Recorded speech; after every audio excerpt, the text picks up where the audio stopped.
ಪಶ್ಚಿಮ ಬಂಗಾಳ ವಿಧಾನಸಭೆ ಚುನಾವಣೆಯ 2ನೇ ಹಂತದ ಮತದಾನಕ್ಕೆ ಮುನ್ನ ಪ್ರಧಾನಿ ನರೇಂದ್ರ ಮೋದಿ ಅವರು ಬರಕ್ಪುರ್ನಲ್ಲಿ ಆಯೋಜಿಸಲಾದ ಚುನಾವಣಾ ರ್ಯಾಲಿಯಲ್ಲಿ ಭಾಗವಹಿಸಿ ಮಹತ್ವದ ಹೇಳಿಕೆ ಕೊಟ್ಟಿದ್ದಾರೆ.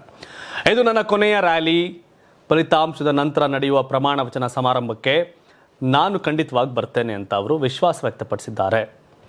ನರೇಂದ್ರ ಮೋದಿ ಅವರು ಪಶ್ಚಿಮ ಬಂಗಾಳ ಚುನಾವಣೆಯನ್ನು ಗೆಲ್ತೀವಿ ಅನ್ನೋ ವಿಶ್ವಾಸವಿದ್ದಾರೆ. ರ್ಯಾಲಿಗೆ ಹೋಗುವ ಮಾರ್ಗದಲ್ಲಿ ಜನಸಮೂಹ ಭಾರಿ ಸ್ವಾಗತವನ್ನು ಕಂಡು ಸಂತೋಷ ವ್ಯಕ್ತಪಡಿಸಿದ ಪ್ರಧಾನಿ ಬೆಳಗಿನಿಂದಲೇ ಜನರು ನೀಡಿದ ಆಶೀರ್ವಾದವು ಗಮನಾರ್ಹವಾಗಿತ್ತು ಅಂತ ಹೇಳಿದರು.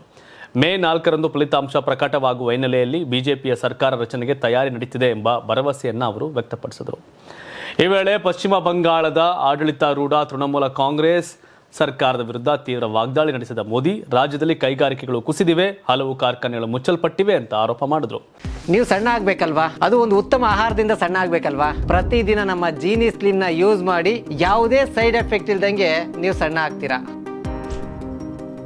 ರಾಜ್ಯದ ಅಭಿವೃದ್ಧಿಗೆ ಸ್ಪಷ್ಟ ಯೋಜನೆ ಇಲ್ಲದೆ ಆಡಳಿತ ನಡೀತಾ ಇದೆ ಅಂತ ಮಮತಾ ಬ್ಯಾನರ್ಜಿನ ಟೀಕಿಸಿದರು. ಡಬಲ್ ಎಂಜಿನ್ ಸರ್ಕಾರ ಅಗತ್ಯವಾಗಿದೆ. ಕೇಂದ್ರ ಮತ್ತು ರಾಜ್ಯ ಒಂದಾಗಿ ಕೆಲಸ ಮಾಡಿದಾಗ ಮಾತ್ರ ಅಭಿವೃದ್ಧಿ ವೇಗವಾಗುತ್ತೆ ಅಂತ ಮೋದಿ ಹೇಳಿದರು.